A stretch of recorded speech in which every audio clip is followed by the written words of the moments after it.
Thelema, Coast to Coast, Show 24, Part 3, April 10th, 2006.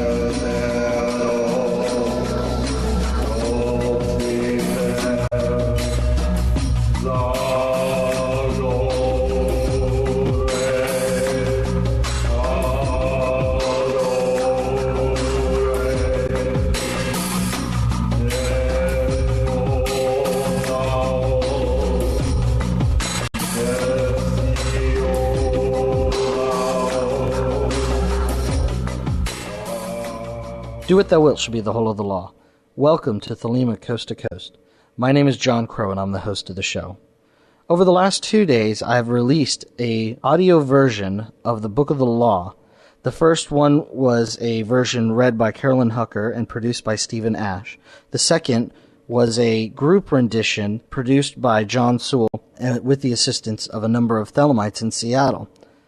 Today's show, we're going to be listening to a very dramatic and musical rendition that was produced by Khalil Khan and read by Frater Humakis. There's also a tremendous amount of music with it. A number of musicians were involved with it. It's really quite spectacular. However, before getting into that, I had the wonderful opportunity to speak with Frater Humakis and also Khalil Khan. So here's a brief introduction to the origin of the recording, how it all happened, how the recording was produced and the instruments involved, and then we'll get right into the recording. We have on the phone Frater Humakis and Khalil Khan, the producers of the third chapter recording. Welcome to the podcast, 93. 93, John. 93, John. 93, Frater Humakis. What thou wilt shall be the whole of the law. Good to be here. What was the motivation behind this recording of Chapter 3 and the instrumentation and everything? Do you want to address that, Khalil Khan? Yeah, sure. I went to Egypt and was very fortunate to spend quite a few hours in the chamber and, contemplating the writing of the Book of the Law and contemplating what Crowley must have been going through at the time, being in that environment. And I started thinking, well, I wonder, as a musician, if there were no words involved, how would I interpret the Book of the Law, And I was already studying some of the Saz and the Oud at the time, and it's one of the reasons why I went to Turkey and to Egypt. And so that's kind of where it started. I thought, okay, well, I'm gonna gather up all that I'm learning from this Egyptian music, and begin to open myself up psychically to making this project a reality. And so that's pretty much how it began. And then it's a system of collecting instruments that were really old as far as drums went, and bringing them over to Los Angeles and setting up the studio.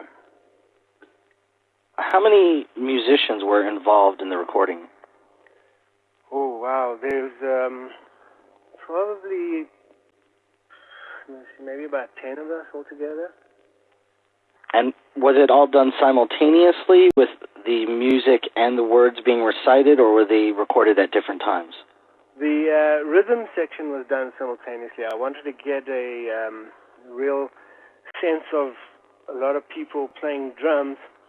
I don't know if you know those old Hollywood movies where you see the person being carried on their shoulders by the slaves, and this long row of people playing drums and bells, and it's just a cacophony, So I wanted to have that feeling of this mighty presidential guard being carried through to the temple, and lots of people playing instruments and trumpets and mizmars and all these crazy snake charming instruments, So the rhythm section went down as one piece.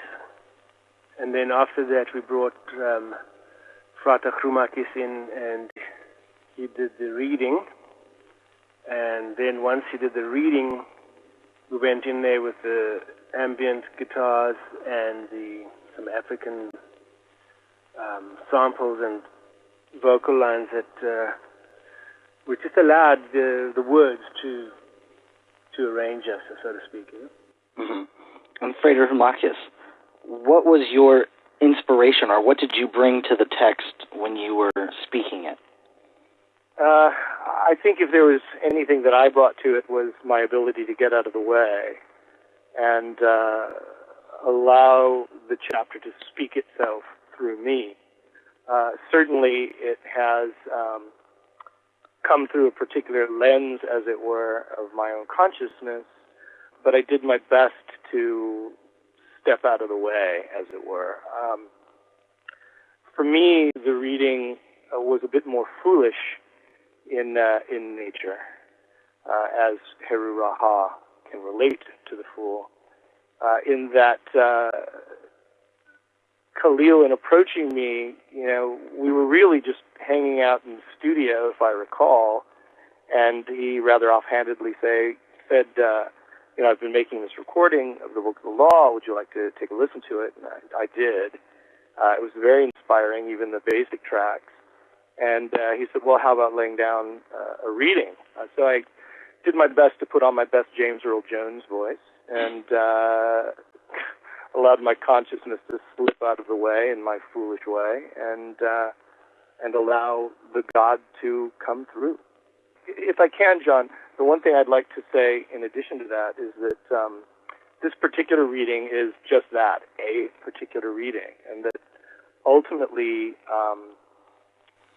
each individual has to come to their own reading of the entire book itself. It's really a mirror for each individual to approach living Thelema, and one's own inflections that they bring to it, one's own approach, tonality, really must be done for each on their own. Each person must read the Book of the Law aloud, really, I believe, to get its full effect.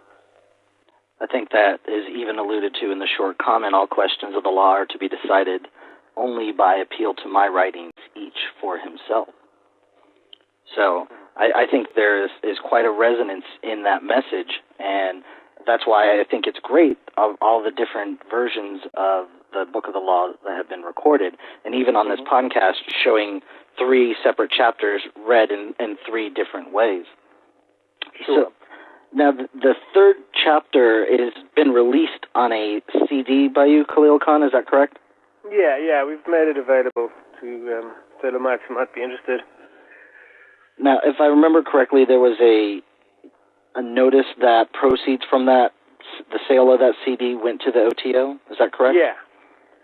Essentially, my piece in this was that I really didn't feel that profiting myself from the sale of the recording would have been appropriate. So certainly all of the proceeds that are coming in from any share that I might glean go directly to the OTO as a member of OTO.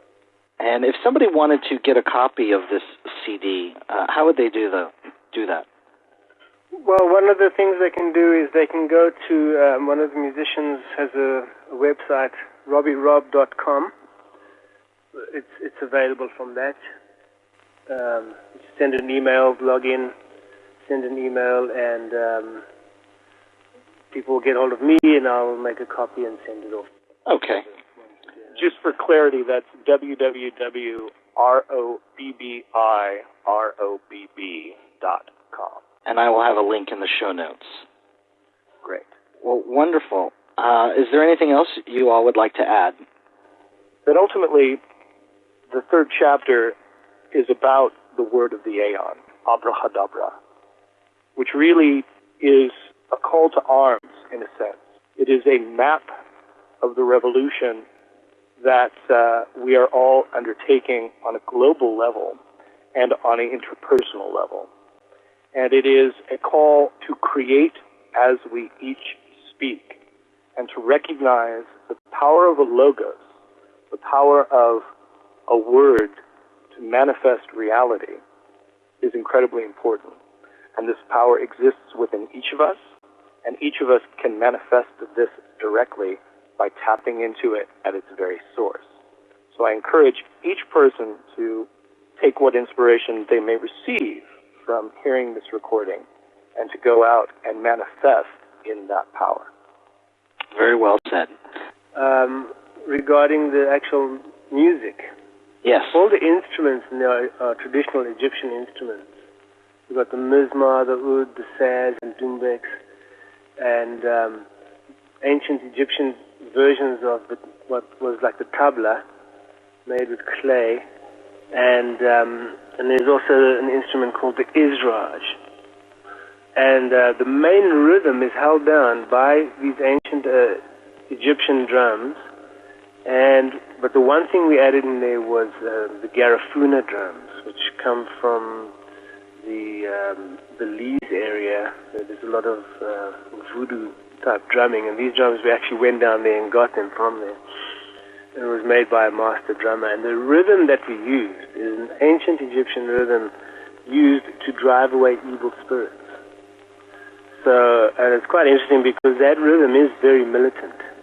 And I thought that did in somehow symbolize the qualities of Rahu Kuit. And I thought that Frata Chromakis did a fantastic rendition of, especially the opening. The opening I love the most because of this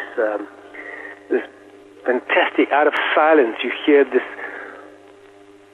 abrahadabra beginning to come. It's almost, from out of the void comes this movement, and this movement grows and grows and grows, and it's just this glorious chant of abrahadabra. It's just my most favorite part of the whole CD. And that chant really, really brings the nature of the word of the Logos to life. It was something that was done very improvisationally. It was something that came really from the depth of my being as we were doing the recording. And it is really, I still find it as I listen to this recording incredibly moving. I listen to this recording and sometimes I cannot believe that it is myself doing the reading. Sometimes it chills me when I hear it. And the one thing I forgot to tell Afrata was I need you to stick to Arabian scales. And and as he started like soaring, I had no idea that you were going to do that. And suddenly we were soaring, and I was like, oh my God, this is beyond all of us. This has got nothing to do with us now. And then it breaks down. There's nothing there but this rhythm section, and it starts, the voice starts. And I'm just, every time that happens, I am like, oh my God, this is so intense.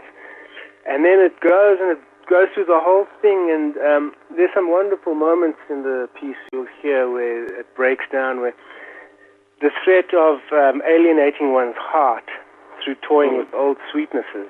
The piece of music breaks down at that point to this lonely sound, and at that time I was getting a word that there were whales and dolphins being found with AIDS, that had AIDS, and it was just like, oh my God, alienating our heart, on so many levels. The dislocation between ourselves and the forces of nature, in a sense, is bringing all the suffering to animals, and the elephants are dying of thirst, and elephants are starting to attack each other, which is the thing that elephants is just, they don't usually do that. And so that it develops into the sound, this weeping of the heart, of the alienated heart.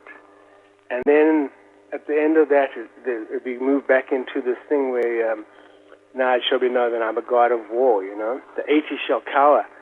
And it's just reaches this place again. It's just very, I'm very proud of the piece, and I think Frata Chromakis did a fantastic read. And it's from his read that the music was arranged. It was, the words, obviously, and the magical quality of the words also moved the musician in a way. but instead to listen to it